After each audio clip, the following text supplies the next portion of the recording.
This week on Council Bluffs News, Bluffs Bash, the event wrapping up the grand opening of Tom Hannafin River's Edge Park. Hear from the locals enjoying some good food and live music. Then, a day at the airfield. The Great Plains wing of the Commemorative Air Force holds its annual pancake feed.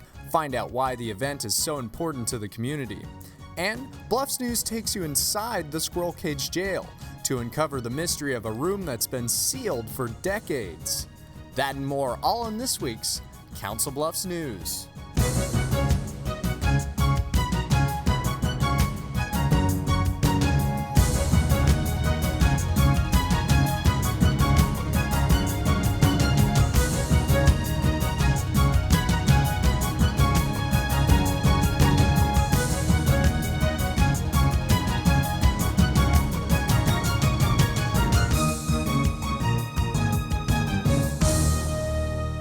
Hello and welcome to this week's Council Bluffs News. I'm James Lathrop. For the past 3 weekends, Tom Hannafin River's Edge Park has been the place for free family fun. The park's grand opening brought a massive Beach Boys concert, continuing with favorites like the Omaha Symphony and movies in the park. Now the event coming to a close with the Bluffs Bash Family Weekend. Here's IWTV student Aaron Mefford.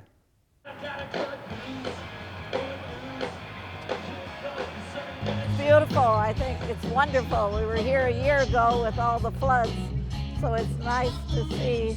It's a wonderful, relaxing place for people.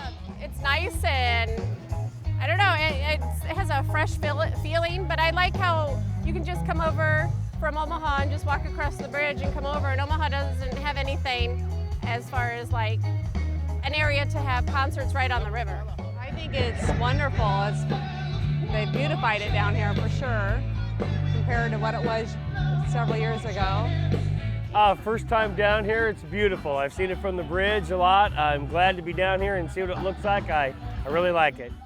Came out last Sunday and it was wonderful. I got out here, saw how clean it is, how beautiful it is, how well kept the grass is. Everything's clean, there's restrooms here and there, you know, everything looks great. I think it's nice that they finally picked up on the Les Hills there and made an event around it. We should. So yeah, it's a nice excuse to use the park and do a bunch of big, festivities every spring. I think it's a great idea. I think it's a great idea. You guys really need something like this for the community, for the kids. It's great to play in a band, but sometimes you can't get your whole family out there, when you're at a bar. It's wonderful to have everybody come out and have a good time. I can see where this is wonderful for people to come to. I think the setup's great. The stage is ready to go. The sound equipment was ready to go. It was real quick. We got off the stage, next band's on, ready to go. I think everything runs great. I see more things coming outside and people doing outside things and different activities, and I think with the bridge connecting Omaha and Council Bluffs together, that this would be a good thing. Since it is in Council Bluffs, a good thing for Council Bluffs. People just walk across the river. Well, I'd just like to say that people need to come out and have a good time. Get out of your house, get away from the TV, get away from the video games. Come on, get outside, get some fresh air and have a good time.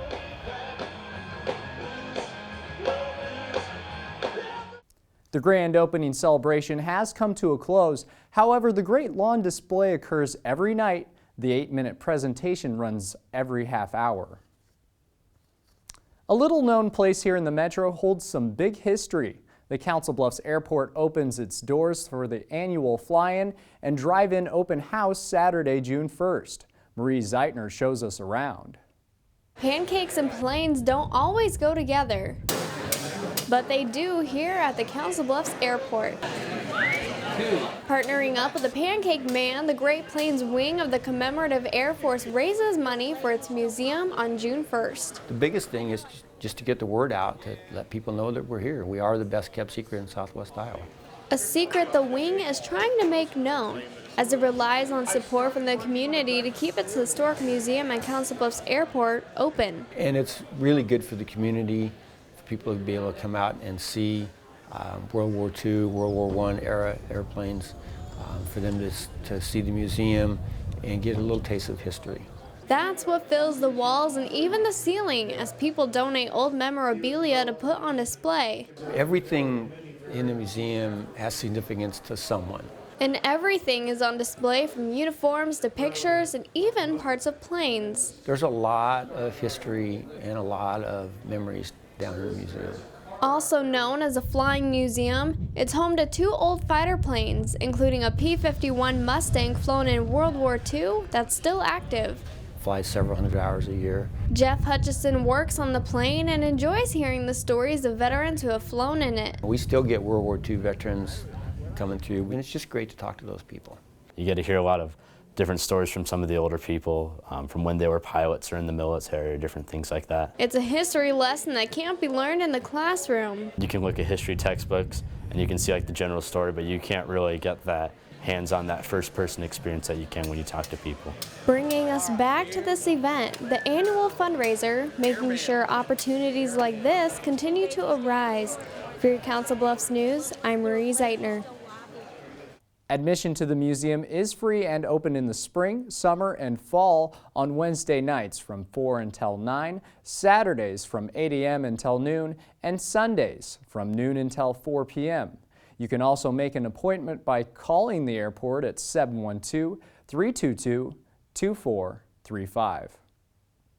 Approximately 100 middle school students from Pottawatomie County Schools are spending a week of their summer vacation becoming leaders.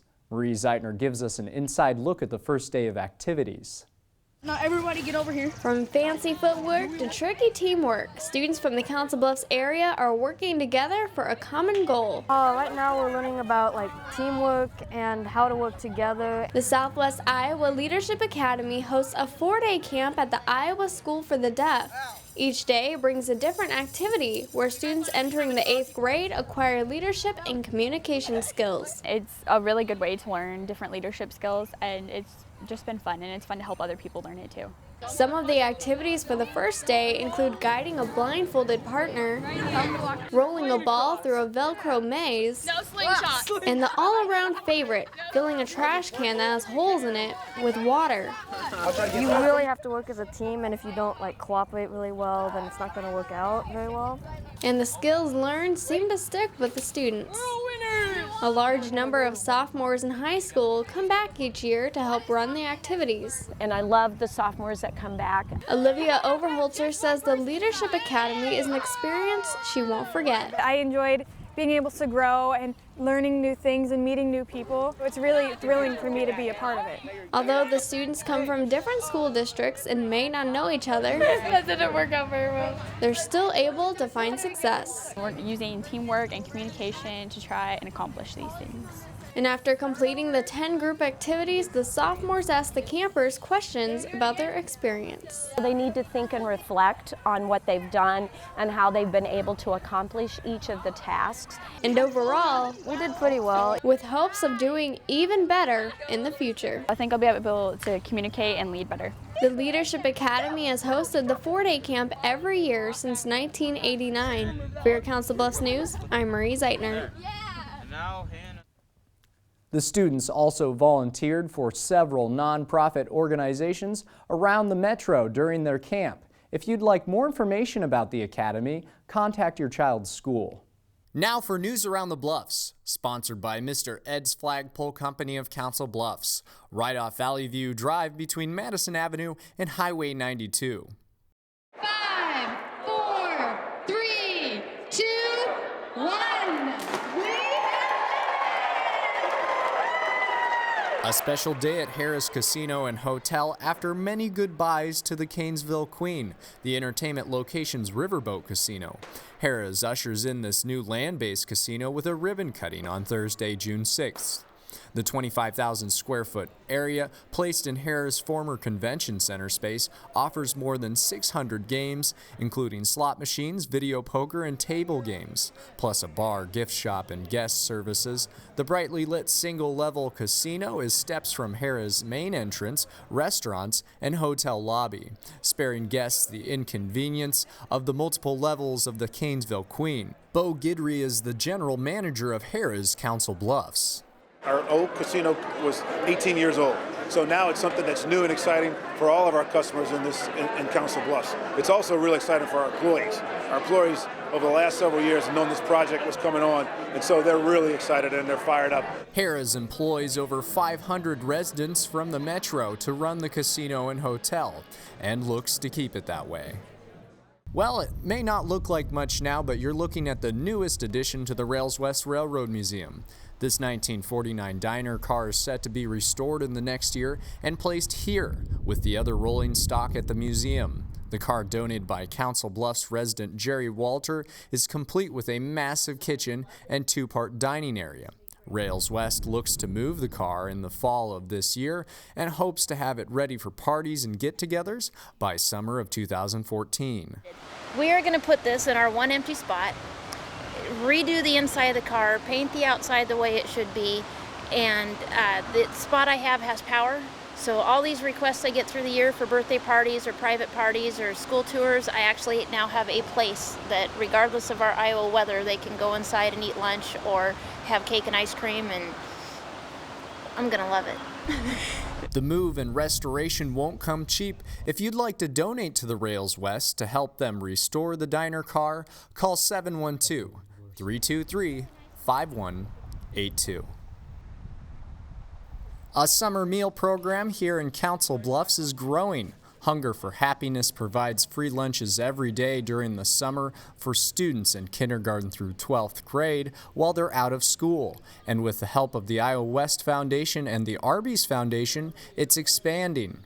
The announcement of a new location at the skate park located on 14th Street and Avenue A comes June 11th. This is just one of 9 locations throughout Council Bluffs. And we really work together to address what we all agree is a critical need. We want to make sure our kids have healthy, nutritious meals during the summer, which is a time when kids oftentimes struggle the most to get that. So we're expanding that in Council Bluffs, and the Iowa West Foundation is really pleased to be a part of that. For more information about Hunger for Happiness and to find the locations, call 712-328-4643. Still to come on Council Bluffs News, we find out what lies beyond the brick as Bluffs News joins the SWAT team in an investigation to discover what's beyond the sealed room. And coming up next, we've seen their destruction in other parts of the country. Tornadoes and severe weather can affect anyone. Council Bluffs Fire and Rescue joins us in studio with tips on how to stay safe during the storm season.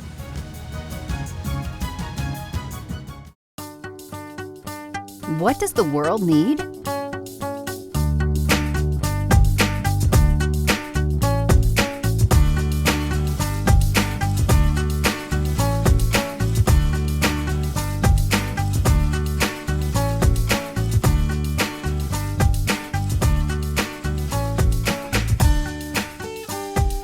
What will you become? Iowa Western. The world is waiting. Thanks to ASI and my free hearing evaluation, my life has changed for the better. 1 in 5 Americans suffer from varying degrees of hearing loss. Over 85% of people with hearing loss can be effectively treated with digital hearing instruments from ASI. Thank you, ASI, for allowing me to hear all the things I haven't heard in years. ASI, providing better hearing and better living for 35 years. I'm starving. What's for breakfast? Guten Tag! Johannes, Ross! I bring you arts-enriched Raisinblums, fortified with increased test scores and creative problem-solving skills. It's good! And good for you. Bobby? Susie? Don't worry, that's just the power of the arts! Feed your kids the arts. For 10 simple ways to learn how, visit americansforthearts.org. Hello and welcome back to Council Bluffs News. I'm James Lathrop. And in light of the recent storms, severe and tornadic, hitting the U.S., Curtis McKeon of the Council Bluffs Fire and Rescue has joined me today to talk a little bit about severe weather safety. Curtis, thanks for joining me. Thanks for having me. And before we talk about what to do in the event of severe weather or a tornado, how can folks be more aware of the weather? One of the best things people can do is probably sign up for the Code Red program. It's designed to alert people of severe weather, and they get to pick and choose which alerts they want to receive. They can receive those via telephone, text message, or telephone call. They can actually receive them via email as well. And how can people sign up for that? Easiest way to sign up is go to Pottawatomie County, Code Red, and it's free to sign up. Just click on the links, follow the links. You can even sign up elderly parents or grandparents. Let's talk tornadoes, because that's the thing in the news right now. Why are they so dangerous? Tornadoes are dangerous because of the wind speeds that they can achieve and the damage that those winds can do. Tornadoes can be as low as 40 miles an hour, and the highest one goes up over 300 miles an hour for wind speed. With that wind speed, it causes varying amounts of debris to follow, and it's the debris that actually causes the greatest danger. What should a regular homeowner do in the event of a tornado or high winds? First thing is to be alert, either through the weather radios that they sell, the Code Red program, keeping an eye on the sky kind of thing, but then to have a plan and actually go to the safest place in their home. Most homes, that's going to be the basement. If you can go to the basement and stay there until the all clear is given. Okay. What about those who don't have a basement, like mobile homes? Mobile and manufactured homes, it used to be that they were told to go to an interior room, and they're finding that that's probably not the best solution. With advances in forecasting and warning systems, the best option is probably going to be to go to a more substantial building to actually leave. And that's going to entail being alert and heeding the watch and the warnings early. Okay. You said a more substantial building. Are there like shelters that people can go to, assigned areas? There are shelters throughout the city. Any brick and mortar type building would be considered more substantial than a manufacturer mobile home. I've heard you said plan earlier. How can somebody plan or make a plan for severe weather safety? With any emergency or disaster preparedness, the key is to start discussing it. Discuss it with your family members ahead of time. Take into account things like preparing an emergency kit, including batteries, flashlights, battery-powered or hand-cranked radios, and for long-term events, even considering 3 days worth of water, a gallon per day. Okay. I have one last question. There's a lot of people who want to go out and get, let's say, a cell phone clip or a video clip for YouTube of these severe storms, and I hear you're at a very high risk if you're in an automobile. How can, what do you say to those people? First of all, I tell them stay home. There's no safe place to be outside during a tornado. There's only less dangerous places.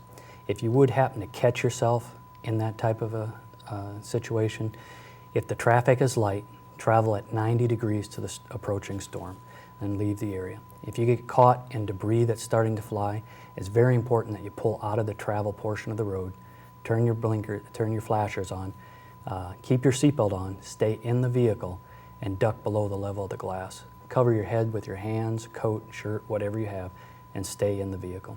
Okay. Curtis, thanks for joining me with this very valuable information. I appreciate you having us. More Council Bluffs news is up after the break. Stick around.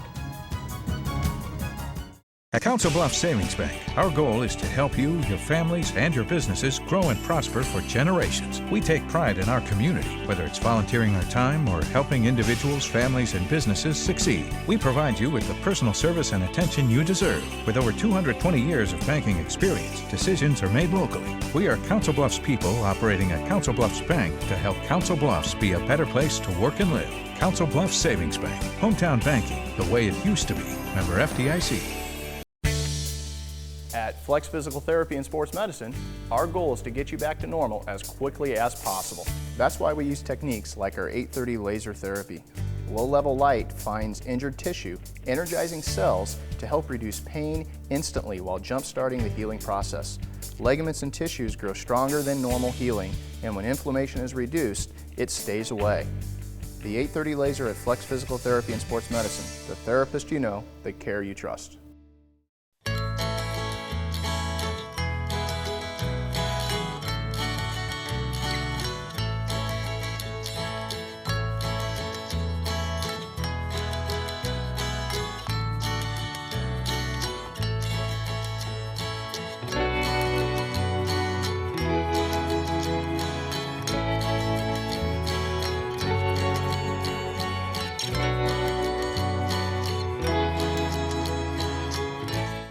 Welcome back. It's time for Pets of the Week. Sponsored by Mad Cow Paintball of Louisville, Nebraska. Hi, my name is Misty Bino, and I'm a volunteer with Solus, support our local animal shelter. This little girl here is Natalie. She is a spayed female beagle mix. We think she's about 8 years old. She was found in Lake Manawa State Park, so if you know anyone that's missing a dog, or if you're interested in adopting Natalie, her file number is 3989. She loves squeaky toys.